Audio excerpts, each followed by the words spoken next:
Hello guys, मैं प्रेम कुमार आप सभी का पावरफुल केमिस्ट्री 78 पर स्वागत करता हूँ। मेरे प्यारे प्यारे बच्चों, मेरे क्लास 12 के एस्पायरेंट्स, आप सभी लोग कैसे हैं? हमें आशा है कि आप लोग स्वस्थ होंगे, मस्त होंगे, ज़बरदस्त होंगे और अपनी तैयारी को बढ़िया तरीके से कर रहे होंगे। तो बच्चों, हम लोग अपनी जर्नी को जो स्टार्ट की, अपनी यात्रा को स्टार्ट किए हैं, उस यात्रा में पहुंचे थे कल हम लोग नाभिक रागी प्रतिस्थापन अपक्रिया तक। कहाँ तक पहुंचे थे मुन्ना? नाभिक रागी प्रतिस्थापन अपक्रिया तक। बताए थे नाभिक रागी प्रतिस्थापन अपक्रियाएं दो प्रकार की होती हैं। पहला था यसियन 2 अपक्रिया और दूसरा था यसियन 1 अपक्रिया। नाम तो 1 और 2 है, लेकिन कार्य दोनों का एकदम अपोजिट है। जो 2 होगा वो एक स्टेप में पूरा होता है, जो 1 है वो 2 स्टेप में पूरा होता है। यही बताए थे कि ऐसी नाभिक रागी प्रतिस्थापन अपक्रिया जो एक ही स्टेप में कंप्लीट हो, अर्थात एक ही स्टेप में पूरी हो, एक ही चरण में पूरी हो जाए, तो उसे हम यसियन 2 अपक्रिया कहते हैं। और ऐसी नाभिक रागी प्रतिस्थापन अपक्रिया जो 2 स्टेप में कंप्लीट हो, अर्थात 2 चरणों में पूरी हो, तो उसे हम यसियन 1 अपक्रिया कहते हैं। ओके गाइस, आज हम अपने इस यात्रा में लेकर आए हैं नई चीज, जिसे कहा जाता है विलोपन अभिक्रिया। बहुत ही इंपॉर्टेंट है, देखेंगे मुन्ना, सीखेंगे। विलोपन अभिक्रिया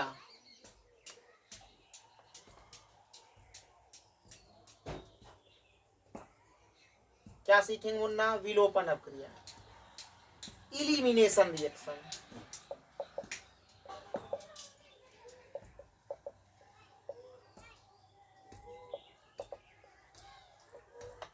ओके गाइस, क्या सीखेंगे?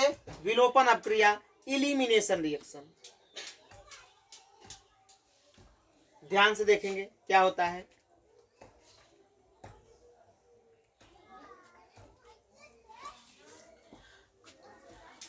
जब हम बीटा हाइड्रोजन युक्त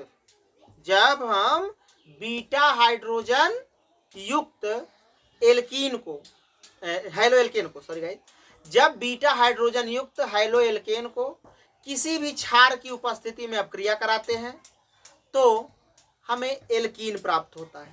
देखेंगे मुन्ना कैसे।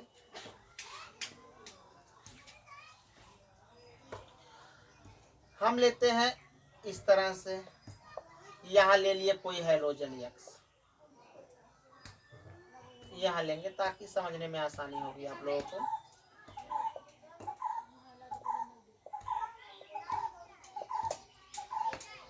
ओके मुन्ना, होगा क्या? एक्स को यहां लगाएं, यहां। अब इसमें डालते हैं बेस, कोई क्षार डालते हैं। जो है एल्केन है, इन बेबी को बेस पसंद है। एक समझाया गया था आप लोगों को, बेबी को बेस पसंद है। अब देखो, बेस का काम ही होता है हाइड्रोजन एक्सेप्टर। ब्रांशेट लारी ने बताया था कि क्षार ऐसे पदार्थ होते हैं जो हाइड्रोजन को ग्रहण करते हैं, जो हाइड्राइड आयन को ग्रहण करते हैं उसे बेस कहते हैं, क्षार कहते हैं। और जो हाइड्राइड आयन डोनेट करते हैं उसे अम्ल कहते हैं, तो क्षार है। और ये हेलो एल्केन है, हेलो एल्केन बेबी को बेस पसंद है। जिस प्रकार से यूपी को अखिलेश पसंद है, उसी तरह इस बेबी को ये बेस पसंद है। देखेंगे कैसे। ये अटैक मारेगा यहाँ पे, ये आएगा यहाँ पे और ये इसे इलिमिनेट कर देगा। ये बांड आएगा, यहाँ डबल बांड का फॉर्मेशन करेगा, इसे बाहर कर देगा। होगा मुन्ना क्या? यहाँ डबल बांड, ऐसे ऐसे ऐसे, और बेस इसे लेकर के बाहर निकल जाएगा, बन गया एल्कीन। ओके गाइस, जब हेलो एल्केन को क्षार की उपस्थिति में अपक्रिया कराते हैं, तो हमें एल्कीन प्राप्त होता है। जब हेलो एल्केन को क्षार की उपस्थिति में अपक्रिया कराते हैं हमें एल्कीन प्राप्त होता है, तो इस अपक्रिया को विलोपन अपक्रिया कहते हैं। ओके गाइस, क्या होता है, जब हैलो एल्केन को क्षार की उपस्थिति में अर्थात बेस की उपस्थिति में अपक्रिया कराते हैं तो हमें एल्कीन प्राप्त होता है, तो ऐसी अपक्रिया को विलोपन अपक्रिया कहते हैं। ओके गाइस, आगे देखेंगे। CH3 CH2, यहाँ पे लगा देंगे X, यहाँ पे H, यहाँ पे H, ऐसे H ऊपर लगाते हैं ऐसे, और CH3 हो जाएगा यहाँ पे CH2 CH3, सॉरी गाइस, ठीक ठीक ठीक। हम डाल देते हैं कोई क्षार, मान लो NaOH ले लिए। ओके गाइस, ध्यान से देखेंगे। क्षार का काम क्या है, जो हाइड्रोजन को एक्सेप्ट करे, अटैक मारेगा यहाँ, तो इसका क्या होगा, ये वाला बांड टूट करके आएगा यहाँ। बेबी को बेस पसंद है, इसी तरह जिस तरह से यूपी को अखिलेश ही पसंद है। ओके गाइस, तो इसका कर देगा ब्रेकअप, तो हो जाएगा CH3 CH2 CH double bond CH और CH3। इसका नाम हो जाएगा मुन्ना 1 2 3 4 5, अर्थात 2 पेंटीन। मेरा मुन्ना पैंटीन शैम्पू मत समझ लेना इसे, Pantene and head and shoulder, 2 Pantene. Okay guys, जब हैलो एल्केन को किसी क्षार की उपस्थिति में अपक्रिया कराते हैं तो एल्कीन प्राप्त होता है, तो ऐसी अपक्रिया को विलोपन अपक्रिया कहते हैं। Okay guys, you can note it.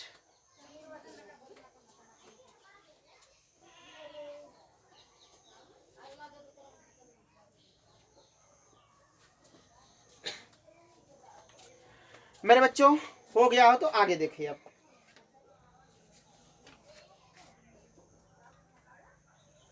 अब हम सीखेंगे धातुओं के साथ अपक्रिया।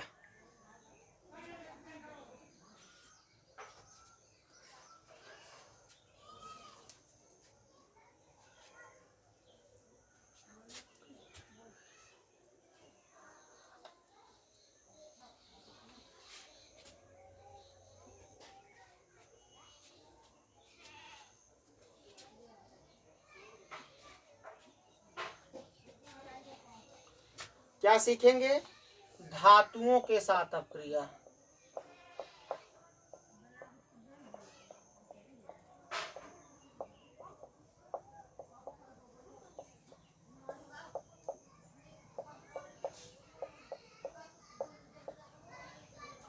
Reaction with metal.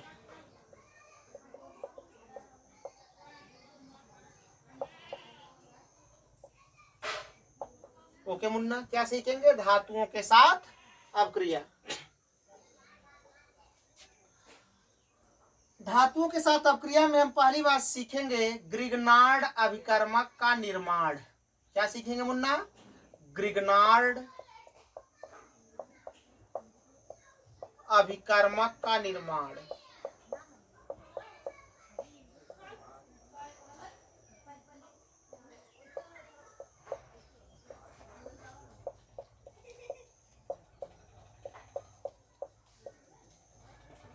Formation of Grignard reagent.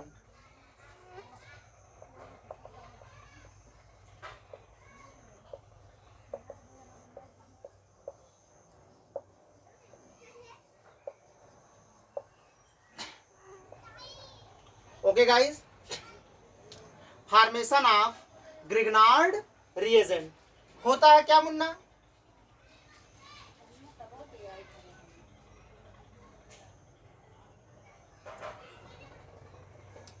लेते हम CH3 CH2 Br। अब हम कराते हैं मैग्नीशियम धातु के साथ अपक्रिया। किसकी उपस्थिति में, शुष्क ईथर अर्थात झुरान ईथर।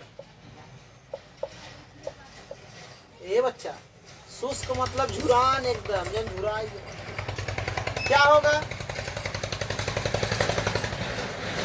जब हेलो एल्केन को मैग्नीशियम धातु के साथ अक्रिया कराते हैं, किसके साथ? मैग्नीशियम धातु के साथ, होगा क्या? यहां से होगा इसका ब्रेकअप और ये अटैक करेगा मैग्नीशियम पे और मैग्नीशियम संयोजकता 2 ये इसके कर देगा। तो होगा क्या मुन्ना? CH3 CH2 MgBr, इसे बोला जाएगा एथिल मैग्नीशियम ब्रोमाइड। या इसी को कहा जाता है ग्रिग्नार्ड अभिकर्मक। ग्रिग्नार्ड अभिकर्मक।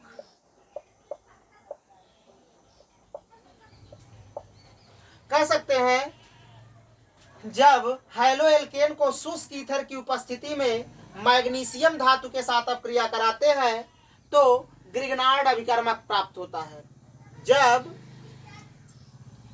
जब हेलो एल्केन को शुष्क ईथर की उपस्थिति में मैग्नीशियम धातु के साथ अपक्रिया कराते हैं तो हमें एथिल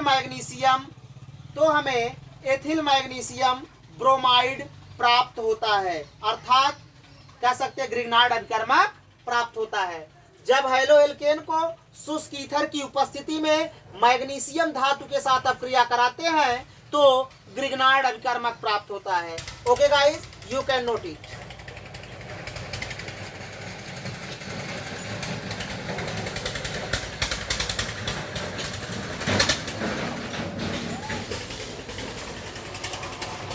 मेरे बच्चों बस आज इतना ही।